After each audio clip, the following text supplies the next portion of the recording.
오늘 우리가 함께 읽을 말씀은 구약성경 사무엘하 20장 1절부터 26절까지입니다. 우리 한 목소리로 함께 합독하도록 하겠습니다. 마침 거기 난류 하나가 있으니 베냐민 사람 비그리의 아들 세바라 하는 자라. 저가 나팔을 불며 가로되 우리는 다윗과 함께할 분이가 없으며 이새의 아들과 함께할 업이 없도다. 이스라엘아 각각 장막으로 돌아가라 하매 이에 온 이스라엘 사람들이 다윗 쫓기를 그치고 올라가 비그리의 아들 세바를 쫓으나 유다 사람들은 왕에게 합하여 요단에서 예루살렘까지 쫓으니라.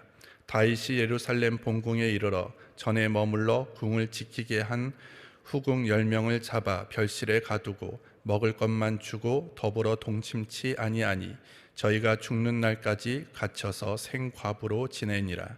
왕이 아마사에게 이르되 너는 나를 위하여 3일 내로 유다 사람을 소집하고 너도 여기 있으라.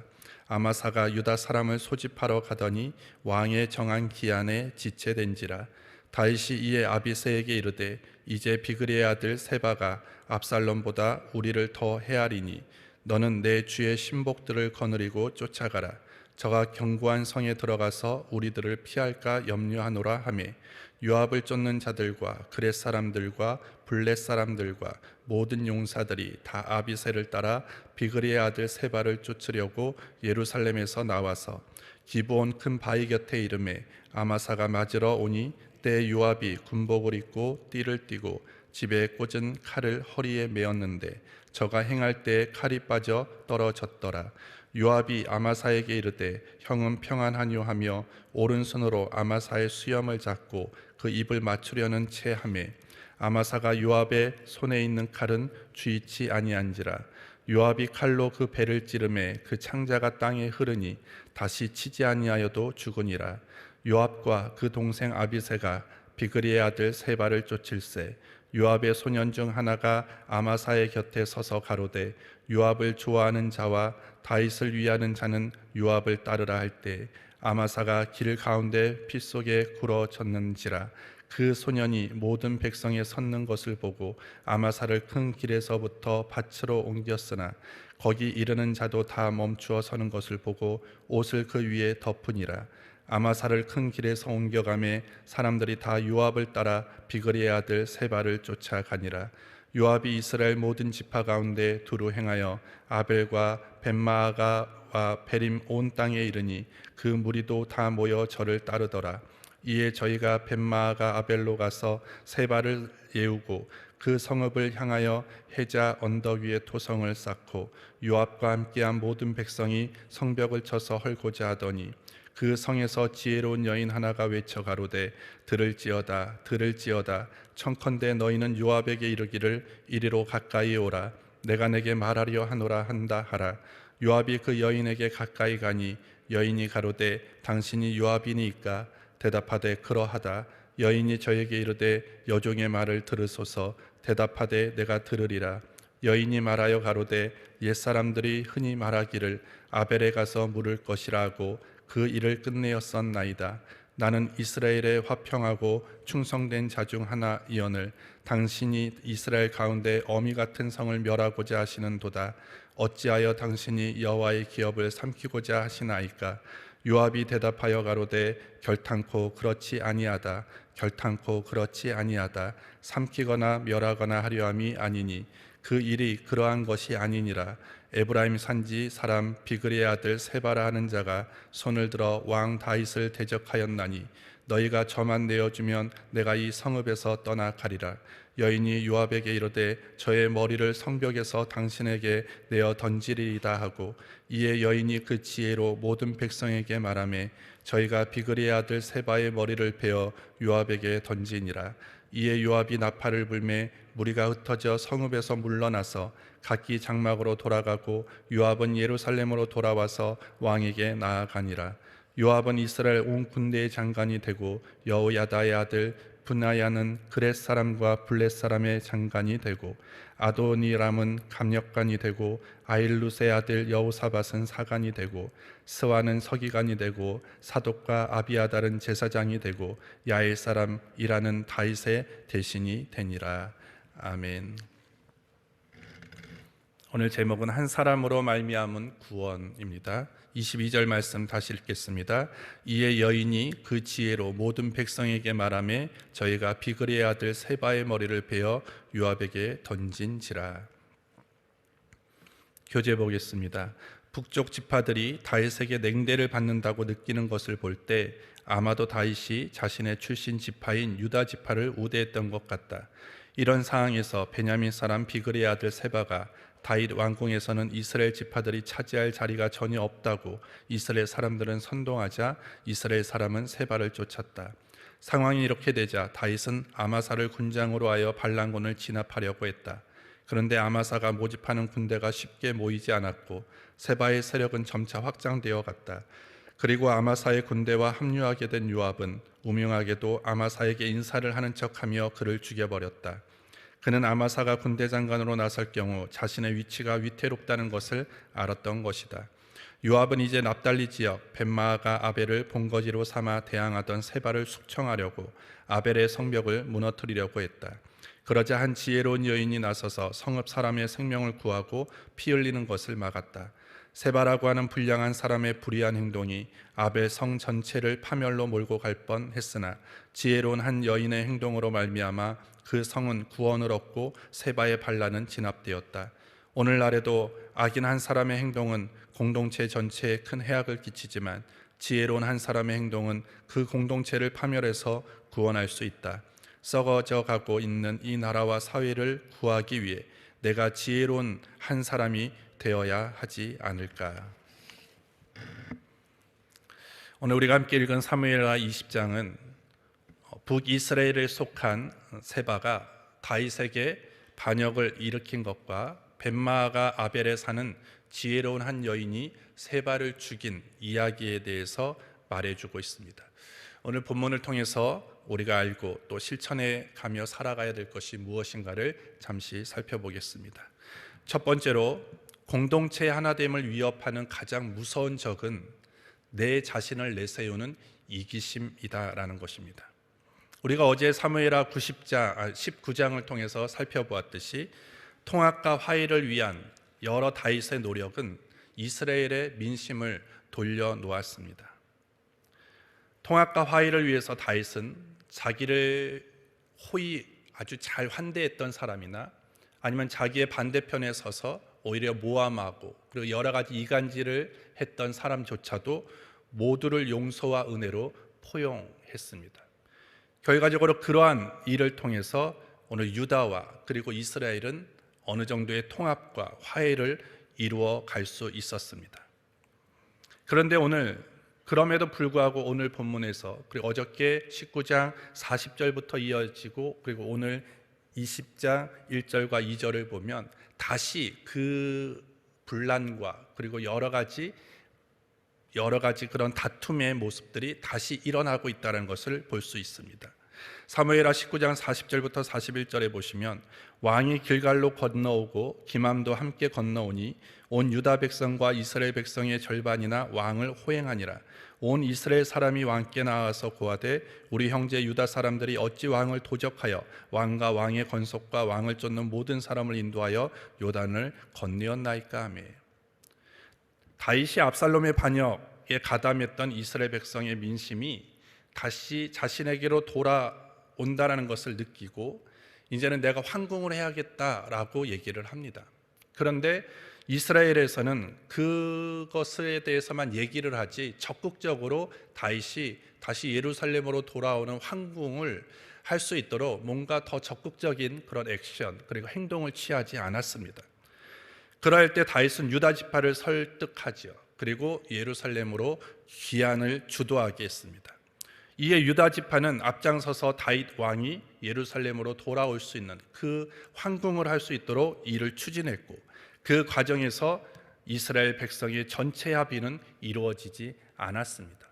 뭔가 유다 지파가 주도적으로 그리고 이스라엘의 다른 10지파는 뭔가 소외되고 제외된 상태에서 다윗이 귀환하게 되어지죠. 이러할 때 오늘 얘기를 하는 것입니다. 왜 너희가 이 일을 주도하고 있느냐라는 것입니다. 그러했을 때 42절을 보시면 유다 모든 사람이 이스라엘 사람에게 대답하되 왕은 우리의 지친 까닭이라 너희가 어찌 이 일에 대하여 분내느냐 우리가 왕의 물건을 조금이라도 먹었느냐 왕께서 우리에게 선물 주신 것이 있느냐라고 19장 42절에 얘기를 합니다. 점점 이 북이스라엘의 지파와 유다 지파가 감정적인 대립을 합니다. 우리가 더 지분이 있다, 우리가 더 왕을 더 사랑한다, 이런 식으로 해서 자기들이 한 행동에 대해서 정당성을 계속적으로 얘기하는 것이죠. 이러할 때 19장 43절에 보시면 이스라엘 사람이 유다 사람에게 대답하여 이르되 우리는 왕에 대하여 10분을 가졌으니 다윗에게 대하여 너희보다 더욱 관계가 있거늘 너희가 어찌 우리를 멸시하여 우리 왕을 모셔오는 일에 먼저 우리와 의논하지 아니하였느냐 하나 유다 사람의 말이 이스라엘 사람의 말보다 더 강경하였더라. 유다 지파는 다윗 왕이 우리의 혈육이다라는 것을 앞세우자 이스라엘은 그럼 우리는 10지파의 열목을 가지고 있다, 그렇기 때문에 다윗은 유다 지파만의 왕이 아니라 우리 모두의 지파의 왕이기 때문에 이스라엘 전체의 왕임을 알 때 우리에게는 열목이 있다라고 지금 주장하는 것입니다. 이스라엘 전체 지파의 주장대로 유다 지파는 다윗 왕의 기한을 추진함에 있어서 이스라엘 전체의 합의를 이끌어내야만 했습니다. 왜? 다윗이 그것을 화합하고 그리고 통합하는 데 힘썼기 때문에 그 통합과 화해를 이어가기 위해서는 조금 그 길이 멀다 할지라도 시간이 좀 더 든다 할지라도 그 왕의 기한을 추진함에 있어서 모든 이스라엘 전체가 동의하고 그리고 함께 협력해서 왕이 기한할수록 했어야 함에도 불구하고 유다 지파는 이스라엘 전체 합의를 배제한 채 서둘러 이 일을 추진하게 되었습니다. 결국 이와 같은 행위로 말미암아 나머지 이스라엘 지파의 불신 그리고 분노가 일어나게 된 것입니다. 오늘 성경의 저자는 이렇게 얘기를 합니다. 오늘 유다와 이스라엘 다툼에서 유다가 더 강경하였다, 이렇게 얘기를 하는데 오늘 강경하였다라는 말은 뭐냐면 아주 말이 모질고 그리고 날카로웠다라는 의미를 가지고 있습니다. 서로 논쟁하죠. 서로 언쟁이 붙었습니다. 그때 유다 지파가 더 강하고 모진 그런 논리를 내세워서 그 말싸움에서 이겼다라는 것입니다. 결국은 유다 지파가 말싸움에서 이겼지만 이 승리는, 이 이김은 전혀 의미가 없게 된 것이죠. 오늘 20장 1절부터 2절에 보시면 어떤 일이 일어납니까? 마침 거기 난류 하나가 있으니 베냐민 사람 비그리의 아들 세바라는 자가 저가 나팔을 불며 가로되 우리는 다윗과 함께할 분이가 없으며 이세 아들과 함께할 업이 없도다. 이스라엘아 각각 장막으로 돌아가라 하며 이에 온 이스라엘 사람들이 다윗 쫓기를 그치고 올라가 비그리의 아들 세바를 쫓으나 유다 사람들은 왕에게 합하여 요단에서 예루살렘까지 쫓으니라. 겨우 압살롬의 반란으로 인해서 흩어진 여러 가지 분란과 민심을 수습했는데 다시 비슷한 일이 다시 반복되었다라는 것입니다. 오늘 왜 이러한 일들이 일어납니까? 서로 자기가 잘났다라는 것을 드러냈기 때문입니다. 유다 지파는 우리가 지친이다, 다윗과 우리는 혈육이다 라는 것을 주장했고, 북이스라엘은 너희에게만 왕이냐? 우리에게도 지분이 있다라는 것을 주장함으로 인해서 서로의 입장을 배려하지 못하고 서로의 상대방의 의견을 경청하거나 그것을 이해하려고 하는 노력이 없이 자꾸 자기만을 내세우고 자기만을 알아달라고 하는 그 이기심으로 인해서 오늘 이 공동체는 다시 분열되고 더욱더 흩어지게 되었다라는 것입니다. 우리가 아무리 좋은 목적을 위한 것이라 할지라도 다른 사람을 배제한 채 특정 개인이나 특정 그룹의 어떤 논리와 의견과 이름만을 드러내고자 할 때 오늘 그 공동체는 반드시 분열될 수밖에 없다라는 것입니다. 그렇기 때문에 오늘 공동체를 치유하고 하나 되게 하는 능력은 어디 있느냐? 용서하는 것이고 포용하는 것입니다. 어제 다윗이 모든 사람을 용서하고 포용했을 때는 다시 화합이 이루어졌지만 오늘 20장에 이르러서는 다시 포용하고 화해 또한 용서하는 것이 아니라 내 의견이 맞다라고, 내 주장이 맞다라고, 나만 인정해달라고 자기 이기심을 내세울 때 그 공동체는 다시 분열되기 시작했다라는 것입니다. 그건 모든 공동체에 동일합니다. 우리의 가정도 마찬가지예요. 우리의 가정도 화해와 통합이 있는 행복한 가정이 되기 위해서는 각 가족 구성원들이 나를 알아달라고 내 자신의 주장만을 내세우면 그 가정은 절대 하나가 될 수 없습니다. 우리의 구역도 마찬가지고 우리의 교회 공동체도 마찬가지고 우리 모두가 속해 있는 공동체도 마찬가지예요. 나만 알아달라고 하면 거기에는 분열이 일어납니다. 하지만 통합과 그 하나됨을 위해서 때로는 양보하고 때로는 용서하고 때로는 사랑하고 또한 배려함으로 나아갈 때 그 공동체는 하나가 되어질 수 있게 되어지는 것입니다. 그래서 오늘 하루도 여러분들 나를 알아달라고 내가 잘났다라고 드러내기보다는 먼저 은혜와 그리고 용서함으로 겸손하게 다른 사람을 나보다 낮게 여기고 다른 사람의 얘기에 귀를 기울이고 배려하고 용서함으로 나아갈 때 우리의 모든 공동체는 하나가 되게 될 줄 믿습니다. 두 번째로 하나님의 은혜의 통로가 되는 지혜로운 그리스도인으로 살아가야 하는 것입니다. 오늘 본문 14절부터 22절까지는 아벨에 사는 지혜로운 여인에 관한 이야기가 기록되어 있습니다. 오늘 본문에서는 아벨이라는 성이 등장하는데 이 아벨성은 지혜로 유명했던 성읍입니다. 오늘 18절에 보시면 옛적부터 아벨이라는 성읍은 아벨에 가서 물을 것이라는 명성을 들을 만큼 지혜로 유명했던 성입니다. 그러니까 아벨이라는 성에 가서 네가 어떤 문제를 가지고 왔든 그 성에 향해서 너의 질문과 너의 문제를 놓고 물으면 거기에서는 반드시 답을 얻을 수 있다. 문제가 해결될 수 있는 그런 지혜가 가득한 성읍이다라고 유명한 그런 명성을 가지고 있는 성이었습니다. 그런데 오늘 거기에 누가 들어갑니까? 오늘 다윗의 반역한 이 세바가 이 아벨성으로 피신하게 되어지죠. 그래서 요압은 오늘 그 반란을 수습하기 위해서 아벨성을 무너뜨리고자 했습니다.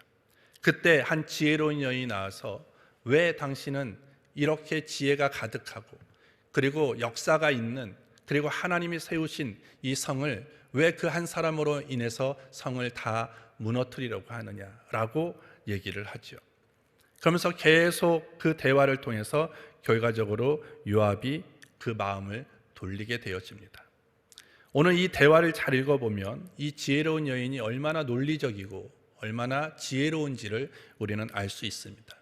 그냥 무조건 우리의 성을 그냥 내버려 둬라, 우리의 성은 무너뜨리면 안 된다라는 식으로 얘기하지 않습니다. 왜 당신이 이 아벨성을 무너뜨리지 않아야 되는지에 대한 여러 가지 합리적이고 그리고 논리적인 이유를 계속적으로 얘기하면서 요압 스스로가 자기가 지금 성을 무너뜨리고자 하는 그 의지를 다시 걷어들일 수 있게 했다라는 것입니다. 무엇보다도 이 지혜가 가득한 이 성, 그리고 오늘 신명기 20장 10절부터 11절에 보시면 내가 어떤 성읍으로 나아가서 치료할 때 그 성에 먼저 평화를 선언하라. 그 성읍이 만일 평화하기로 화답하고 너를 향하여 성문을 열거든 그 온 거민으로 내게 공을 바치고 너를 섬기게 할 것이요. 너가 무작정 성을 무너뜨리는 것이 아니라 오늘 우리에게 물어봐야 되지 않겠느냐. 싸울 것이냐 평화를 원하느냐라고 했을 때 우리는 평화를 원하는 성이다라고 얘기를 하면서 왜 우리에게 하나님이 명령하신 대로 너는 행하지 않느냐라는 거예요. 너희가 평화를 물어봤을 때 우리는 평화를 원한다고 하면 성을 무너뜨리면 안 되는 것이다. 근데 너는 무조건 우리에게 그것을 물어보지도 않고 왜 무조건 이 성을 함락시키려고 하느냐, 이 성을 무너뜨리려고 하느냐라고 하나님이 가르쳐 주신 전쟁의 원칙을 가지고 오늘 요압에게 얘기를 하는 것입니다. 요압이 할 말이 없게 되어지는 것이죠. 그러면서 오늘 아벨은 평화를 원하는데 요압은 평화를 묻지도 않고 전쟁부터 하는지에 대한 질책을 합니다. 그리고 요압이 함부로 할 수 있는 어떤 일개의 성이 아니라 이 성은 여호와의 기업이다라는 것을 상기시킵니다. 결과적으로 이 지혜로운 여인은 요압과의 대화를 통해서 이 아벨 성이 정통성이 있다, 그리고 역사성이 있다, 그리고 이것은 너가 맘대로 할 수 있는 그런 성이 아니라 하나님의 기업이다 라는 것을 계속 강조함으로 인해서 그런 지혜를 발휘해서 요압과의 교섭을 통해 세바만을 양보할 때 우리의 성을 무너뜨리지 않는 그런 협상을 하게 되었습니다. 이런 지혜로운 여인이 나와서 지혜를 발휘하지 않았다면 세바라는 한 사람으로 인해서 무고한 많은 사람들이 그 성 안에서 죽게 되었을 것입니다. 하지만 지혜로운 사람이 기지를 발휘하고 지혜를 발휘해서 아주 논리적이고 합리적인 그런 얘기를 통해서 정말로 그 성을 지키고 그 성 안에 살아가는 무고한 사람들을 지켜낼 수 있었다라는 것입니다. 오늘 이 이야기를 통해서 우리 공동체 내에서 지혜 있는 한 사람이 얼마나 중요한지를 우리는 알 수 있습니다. 가정에서도 지혜로워야 됩니다. 그리고 직장에서도 지혜로워야 되는데 그 지혜는 어디에서부터 우리는 얻을 수 있겠습니까?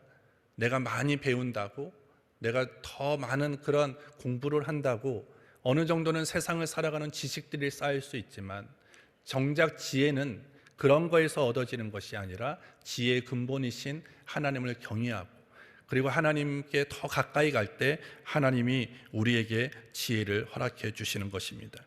그래서 지혜와 같은 큰 능력이 없는 것이죠. 우리가 지혜가 있을 때 하나님의 영광을 드러낼 수 있고요, 하나님의 은혜의 통로로 우리가 사용되어질 수 있게 되어지는 것입니다. 야고보서 1장 5절에 너희 중에 누구든지 지혜가 부족하거든 모든 사람에게 후히 주시고 꾸짖지 아니하시는 하나님께 구하라. 그러면 주시리라. 오늘도 여러분 하나님께 지혜를 구하십시오. 오늘 하루도 내가 은혜의 도구가, 은혜의 방편이 되어지는 그 지혜로운 삶을 살아가기 위하여 하나님 오늘도 나에게 지혜를 허락해달라고 기도하십시오. 그러면 후히 주시고 꾸짖지 아니하시는 하나님께서 여러분들이 구하는 그 지혜를 주시게 될 줄 믿습니다. 그 지혜를 가지고 가정을 운영하시고 그 지혜를 가지고 일터에서 일을 하시고 그 지혜를 가지고 사람을 만나시고 그 지혜를 가지고 주어진 모든 사명을 감당할 때 그곳에 하나님의 위대한 그런 역사가 일어나게 될 줄 믿습니다. 기도하겠습니다. 하나님 아버지 감사합니다. 오늘도 이 아침 주의 전에서 시작합니다. 오늘도 들은 말씀대로 순종과 믿음으로 살아가게 하여 주시옵소서. 성령님 도와주시옵소서. 예수님의 이름으로 기도합니다. 아멘.